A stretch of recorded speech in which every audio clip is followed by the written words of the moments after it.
دوستوں، بزرگوں اور بھائیوں، کچھ چیزیں ایسی ہیں جن کا قرآن مجید نے بارہا تذکرہ فرمایا۔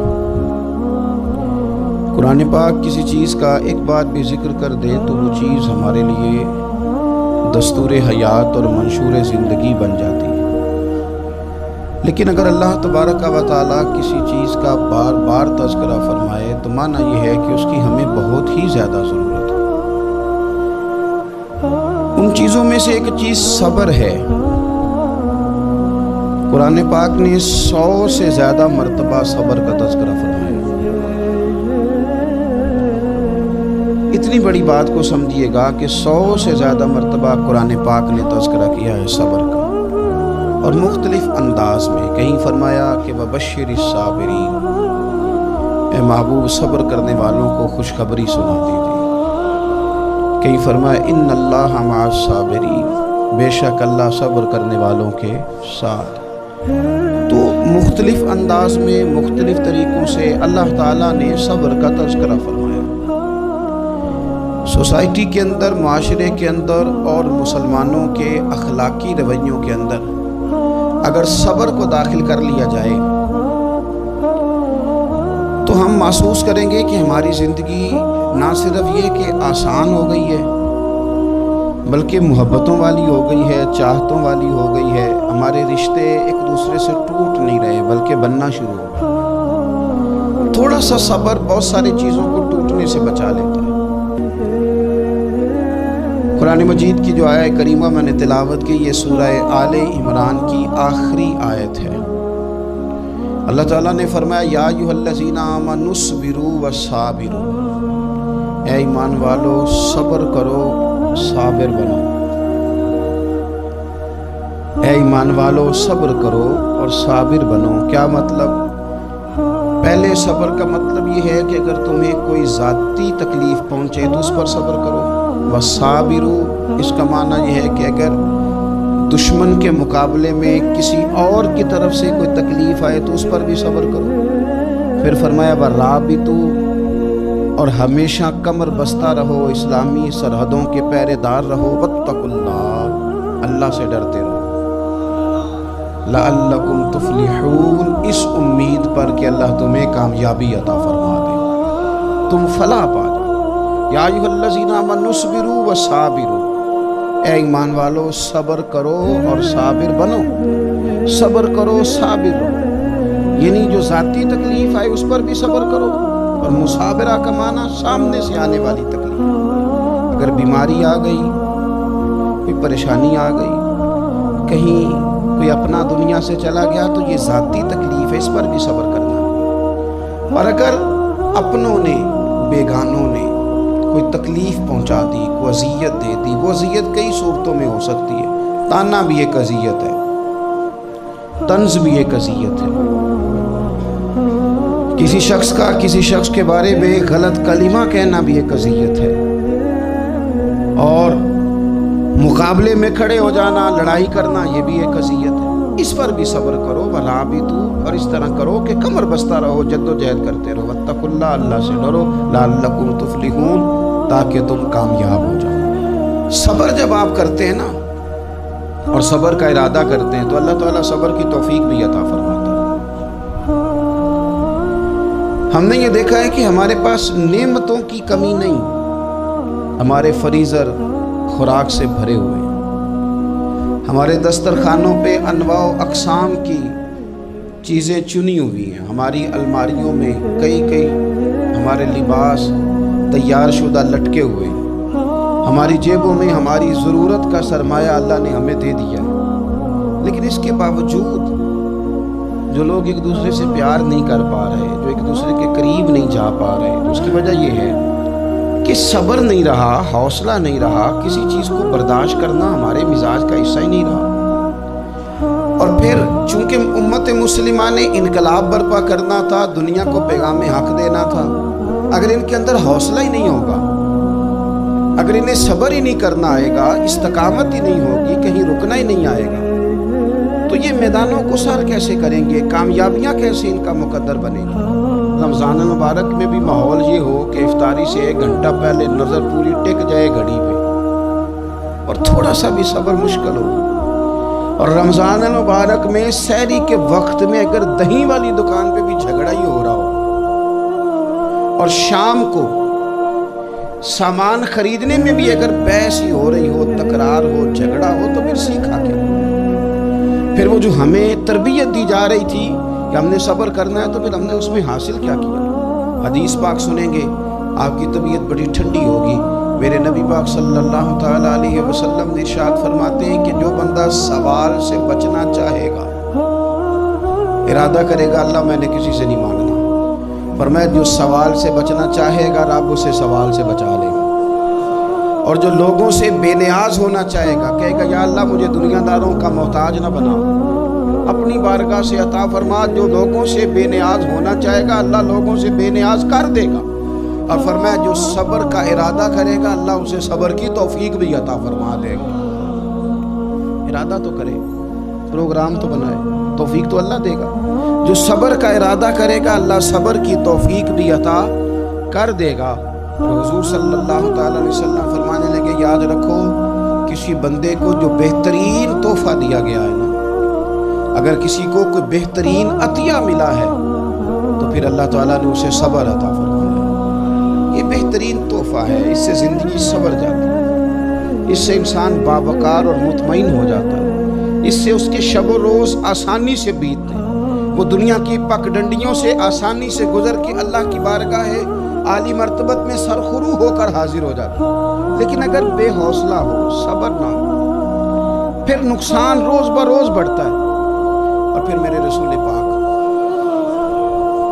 صلی اللہ تعالیٰ علیہ وسلم ارشاد فرماتے ہیں کہ اصل بات یہ ہے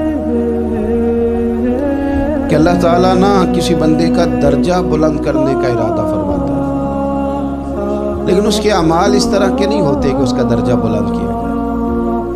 اب رب کیا کرتا ہے؟ اللہ تعالیٰ اس کو مال کی، جان کی، اولاد کی کسی مشکل میں ڈال دیتا ہے. اس مصیبت پر وہ بندہ صبر کرتا ہے تو اللہ تعالیٰ اس کا درجہ بلند فرما دیتا ہے. اعمال اس قابل نہیں تھے کہ درجات بلند ہو، وہ اعمال کی بنیاد پر نہیں کر سکتا تھا تو اللہ نے کسی مشکل میں ڈال کے نہ اپنے فضل سے درجہ بلند کر دیا. اب جو راہ طریقت کا مسافر تھا، جو سلوک کی منازل طے کر رہا تھا، جو اللہ رسول کے قریب جانے چاہ رہا تھا، اس کے لیے کتنی آسانی ہو گئی کہ مجاہدہ تو زیادہ نہ کر سکا، کثرت سے نفلی صوم و صلات کا بندوبست تو نہ کر سکا، تھوڑا سا صبر کیا، رب نے اپنا اور اپنے محبوب کا قرب عطا فرما دیا. تو یہ تو آپ صبر کرنے کے لیے جب نکلے ہیں تو آپ نے تو رب رسول کو پا لیا. یہ صبر تو وہ والا سفر ہے جس کی جو منزل ہے وہ اللہ رسول کا قرب ہے. ہم لوگ تھوڑی تھوڑی باتوں میں حوصلہ ہار جاتے ہیں، صبر چھوڑ جاتے ہیں، پریشانی بڑھ جاتی ہے. پتہ نہیں ایسے محسوس ہوتا ہے کہ جیسے یہی بندہ دنیا کا سب سے دکھی بندہ ہے. تو ایک تو یہ کہ ذاتی حیثیت سے صبر کرے، ایک یہ کہ پھر دشمن کا جب مقابلہ ہو، آمن نصبرو و صابرو، آپ کا جب مقابلہ سامنے کسی کے ساتھ ہو تو پھر تیر، تلواریں، اسلحہ، بندوقیں یہ نہیں زیادہ لڑتی. میدانوں میں حوصلے لڑتے ہیں، میدانوں میں صبر لڑتا ہے، میدانوں کے اندر توانائیاں لڑتی ہیں. میدان کربلا کے اندر کوئی مقابلہ نہیں تھا تیر کا تیر کے ساتھ، تلوار کا تلوار کے ساتھ کوئی مقابلہ نہیں تھا. میدان کربلا کے اندر ظلم کا صبر سے مقابلہ تھا. فتح کے ڈنکے یزید نے بجائے تھے، جشن ابن زیاد نے منایا تھا، لیکن قیامت تک اللہ نے جو فتح عطا فرمائی ہے تو وہ حسین ابن علی کے صبر کو عطا فرمائی. سیدنا امام علی مقام کے صبر کو ملی. عزیز بھائی، صبر ہی ہمیشہ فاتح ہوتا ہے، صبر ہی جیتا کرتا ہے، صبر ہی کامیابیاں دیتا ہے. نتیجے صبر کے نکلتے ہیں، صبر کے، حوصلے کے نتیجے ہوتے ہیں. ہماری جلد بازی ہمیں شکست خوردہ کر دے گی، ہمارا حوصلہ نہ ہونا ہمیں ہرا دے گا. ہم کمزور پڑ جائیں گے اگر ہم بے حوصلہ ہو جائیں گے. سنو میرے نبی پاک علیہ السلام نے تربیت کی. حضور اپنی امت کو درس دیتے ہیں. حضور فرماتے ہیں پہلے تو کوشش ہی نہ کرو کہ تمہاری دشمن سے لڑائی ہو، اس چکر میں ہی نہ پڑو کہ لڑائی ہو. مسلمان امن والے، یہ پرامن لوگ ہیں، یہ امن پسند ہیں، یہ داعی امن ہے، یہ معاشرے میں مومن ہونا امن کی علامت ہے۔ فرمایا پہلے تو یہ پروگرام ہی نہ بناؤ کہ تمہاری لڑائی ہو، اور فرمایا پھر اگر ہو جائے نا تو پھر صبر کے ساتھ مقابلہ کرو، پھر ڈٹ کے مقابلہ کرو، اور پھر یاد رکھو کہ یہ جو جنت ہے یہ تلواروں کے سائے میں ہے، جنت تلواروں کے سائے میں تمہیں ملے گی۔ پھر ڈٹنا سیکھو۔ پہلے تو بات یہ کہ تم یہ ارادہ ہی نہ کرو لڑائی، اور اگر کبھی ہو جائے لوگوں کو بتاؤ کہ ہیں ہم پرامن لوگ، پر دین کے لیے کھڑا ہونا ہو تو پھر ہم سے زیادہ کسی کو کھڑا بھی نہیں ہونا، پھر ہم سے زیادہ کسی کے پاس طاقت بھی نہیں۔ حضرت مولا علی شیر خدا رضی اللہ تعالیٰ عنہ کے زمانے میں کفر کے ساتھ ایک جنگ ہو رہی تھی، تو کافروں نے نا جاسوس بھیجے کہ یار پتہ تو کرو مسلمانوں کی تیاری کس طرح کی ہے۔ تو جاسوس واپس جا کے کہنے لگا سمجھ کوئی نہیں آئی ان کی، وہ تو راہب قسم کے لوگ ہیں، صوفی قسم کے لوگ ہیں، وہ تو کٹے ہوئے دنیا سے، مسلوں میں بیٹھ جاتے ہیں، رات کو تو لگتا ہے دنیا سے تعلق ہی کوئی نہیں، لیکن سویرے اٹھ کے میدان میں تلوار لے کے نکلتے ہیں تو لگتا ہے ان سے بڑا مجاہد ہی کوئی نہیں۔ یہ عجیب لوگ ہیں کہ رات کو مسلح میں بیٹھے تو لگتا ہے کٹ گئے دنیا، اے صوفی لوگ ہیں، درویش ہیں۔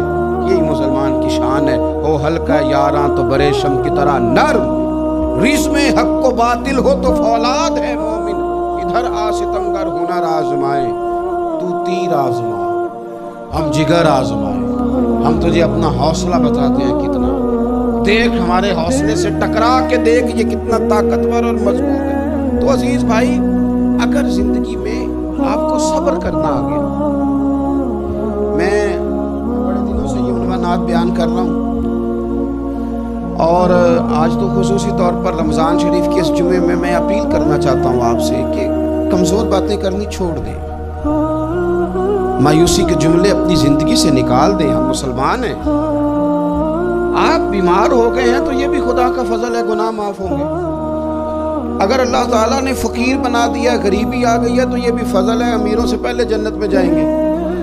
اگر اللہ تبارک و تعالیٰ نے کسی جگہ آپ کو مکان نہیں دیا اور دوسرے کو دے دیا ہے تو آپ وہ لوگ ہیں جو عظیم سنت ادا کر رہے ہیں سیدنا بلال حبشی کی۔ اگر کسی جگہ کوئی کمزوری آ گئی ہے، کوئی پیچھے رہ گئے ہیں تو یہ خدا کا فضل ہے۔ اللہ تعالیٰ نے چاہا ہمارے لیے جو فیصلہ تو ہم اس پہ راضی ہیں، لیکن اپنی زندگی اور شکوے اتنے بڑھا لیے، ہم نے اتنے بڑھا لیے کہ لوگوں سے شکوے کرتے کرتے رب رسول سے بھی شروع کر دیے۔ غلام بھی کبھی شکوہ کرتا ہے، آقا کا بھی شکوہ ہوتا ہے، بندہ بھی کبھی شکوہ کرتا ہے، رب کا بھی شکوہ ہوتا ہے، یہ بھی کبھی ہوتا ہے۔ آپ نہ مانے پر یہ شکوہ ہے کہ میں بڑے ڈاکٹروں کے پاس گیا ہوں آرام نہیں آیا، نہ مانے پر یہ شکوہ ہے میں نے کبھی کسی کو ستایا تو نہیں پر میرے حالات نہیں ٹھیک ہوتے۔ آپ نہ مانے پر یہ شکوہ ہے کہ فلانے کے پاس دولت زیادہ ہے، اس نے پتہ نہیں وہ آگے نکل گیا اور میں پیچھے رہ گیا، نہ مانے پر یہ شکوہ ہے۔ کس سے کر رہے ہو؟ رب رسول سے۔ او آس بولے تے او دی مہربانی، اساں تے لاڈ ہی لڈاونے نے۔ کس سے شکوہ کر رہے ہو؟ خدا کے بندو، غلام غلامی کرتے ہیں، شکوے کرتے ہیں کوئی؟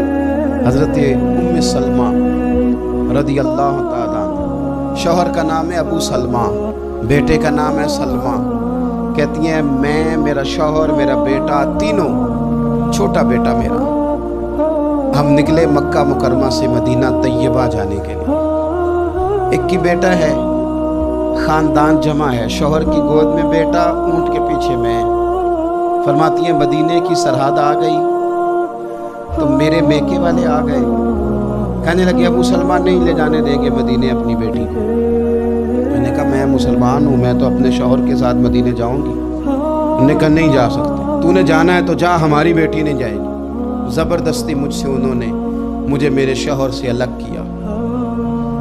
کہتی ہیں پھر میرے شوہر کے قبیلے والے آ گئے، وہ کہنے لگے اگر تم اپنی بیٹی کو نہیں نہ جانے دیتے تو یہ جو ہمارا پوتا ہے یہ ہماری نسل ہے، تمہارا نہیں، اسے ہم نہیں جانے دیں گے۔ وہ بچہ اپنی طرف کھینچتے تھے، میں اپنی طرف کھینچتی تھی، مدینے کی سرحد پہ۔ یہ جھگڑا زمین کے لیے نہیں ہو رہا، مکان کے لیے نہیں ہو رہا، حضور کے مدینے جانے کے لیے ہو رہا، حضور کے مدینے جانے کے لیے ہو رہا، مدینے جانے کے لیے ہو رہا۔ لنگ کئی مہینے تے برس گئے تے تیری دید نو دیدے ہی ترس گئے،